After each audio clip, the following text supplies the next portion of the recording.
नमस्कार दोस्तों, स्वागत है आपका मेरे चैनल टैक्स जज में। आज हम बात करने वाले हैं कि जीएसटी में जब हमारा रजिस्ट्रेशन अप्रूव हो जाता है, तो अप्रूव होने के बाद हम अपने यूज़र आईडी और पासवर्ड में अपना यूज़र आईडी और पासवर्ड कैसे नया क्रिएट करें, कैसे बनाएं।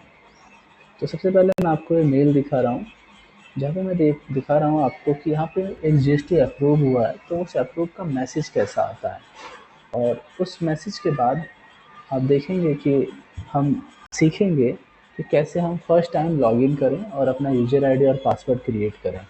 तो आप देखें, ये मेल आया है कि आपका जो जीएसटी था, आपका वेलकम है जीएसटी फैमिली में, और आपका जीएसटी अप्रूव हो गया, जिसमें इन्होंने फर्स्ट टाइम के लिए जो मेरा जीएसटी नंबर है वो ये बताया है। उसके अलावा जो यूज़र नेम है वो ये बताया है। अब भी यूज़र नेम हम चेंज कर सकते हैं।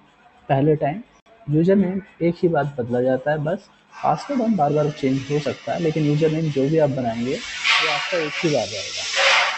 तो आप देख लें, आपको जो भी आपका यूज़र नेम बनाना है तो उस हिसाब से आप सोच के रख लें और फिर उसे बनाएं।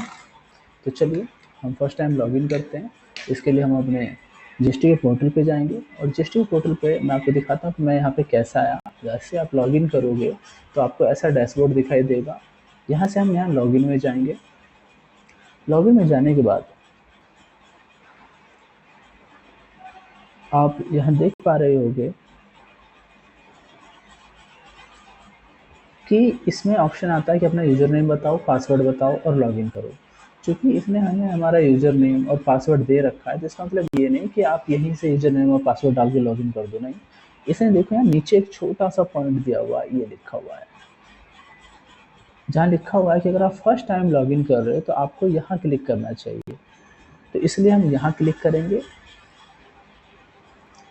ये क्लिक करने के बाद ये आपसे सबसे पहले पूछेगा जो आपको प्रोविज़नल आपकी आईडी दी गई है वो बताएँ। तो अब हम यहाँ पे अपना प्रोविज़नल आईडी देंगे, जो कि मैंने कॉपी कर रखा है। वो प्रोविज़नल आईडी मैं दे रहा हूँ। पासवर्ड नॉर्मली पेस्ट नहीं होता है, यूज़र आईडी हम पेस्ट कर सकते हैं, पासवर्ड पेस्ट नहीं होता है, तो ये ध्यान रखें हम। अब मैं पासवर्ड लिख रहा हूँ इसका।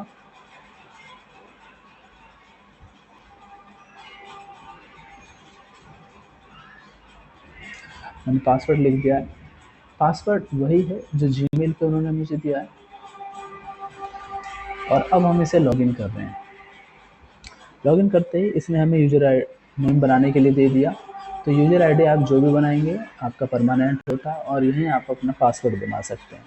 एक बार ये बनने के बाद फिर आप लॉगिन करेंगे, और लॉगिन करने के बाद आप अपना सर्टिफिकेट वगैरह डाउनलोड कर सकते हैं, रिटर्न वगैरह भर सकते हैं। तो यूज़र नेम, चलिए यूज़र नेम बनाते हैं।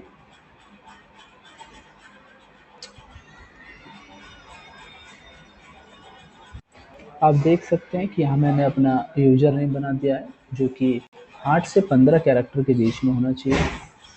तो मैंने अपना यहाँ यूज़र नेम बना के उसके बाद पासवर्ड बना के अब मैं इसे सबमिट करने जा रहा हूँ। सबमिट करते ही ये हमें एक मैसेज देगा कि आप सक्सेसफुली क्रिएट कर चुके हैं। तो अब जो आपने अभी यूज़र नेम और पासवर्ड बनाया है उससे आप इस पर लॉगिन करें। तो जो मैंने अभी बनाया है मैं उसके बेस पे इस पर लॉगिन करके देखता हूँ। यूज़र नेम में बड़ा छोटे से कोई फ़र्क नहीं पड़ता है, लेकिन जो आपका पासवर्ड रहेगा उसमें फ़र्क पड़ेगा। इसलिए पासवर्ड बनाते समय या एंटर करते समय कौन सा अक्षर बड़ा है, कौन सा अक्षर छोटा है, उसका ध्यान रखें। यूज़र नेम में आप ध्यान भी नहीं रखेंगे तो चलेगा। तो आप देख रहे हैं ये मैं लॉगिन हो चुका हूँ फर्स्ट टाइम करके, और आप देखें मेरे पास मैसेज भी दे दिया गया है जिसमें बताया गया कि आप अपना बैंक अकाउंट वगैरह इसमें ऐड कर सकते हैं।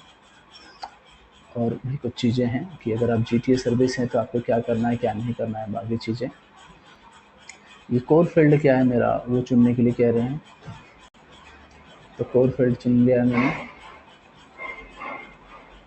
यहाँ आप दो ही ऑप्शन होता है, हम तो दो से ज़्यादा नहीं चुन सकते हैं। अगर आप ट्रेडर में करेंगे तो आपके पास ऑप्शन खुल के आते हैं कि आप होलसेलर हैं कि रिटेलर हैं, और अगर आप सर्विस प्रोवाइडर करेंगे तो सिर्फ सर्विस प्रोवाइडर आएगा, मैन्युफैक्चरर नहीं आएगा। तो फिलहाल मैं इसे सबमिट करता हूँ सर्विस प्रोवाइडर करके। अब ये रूल कह रहा है कि इसके अकॉर्डिंग हमें अपना बैंक अकाउंट की डिटेल देनी होती है, तो मैं फ़िलहाल नहीं दे रहा इसे, ठीक है ना। फ़िलहाल मैं अभी नहीं दे रहा, मैं अभी तो लॉगिन ही करा है मैंने। तो ये मेरा डैशबोर्ड ओपन हो गया। तो दोस्तों आज हमने सीखा कि कैसे हमारे जीएसटी का user ID provisional user ID password आने के बाद हम अपने खाते में लॉगिन कर सकते हैं और नया यूजर आईडी और पासवर्ड बना सकते हैं। तो अगर आपको मेरी वीडियो यूजफुल लगी, कुछ आपके काम आई, तो आप मेरे चैनल को लाइक कर दें, सब्सक्राइब कर दें। मेरे हौसले को बढ़ाने के लिए लाइक और सब्सक्राइब से कुछ मिलता नहीं है, बस एक मोटिवेशनल आता है कि चलो हम किसी के काम आए। धन्यवाद मेरी वीडियो देखने के लिए। मैं टेक्सास से एडवोकेट केशव।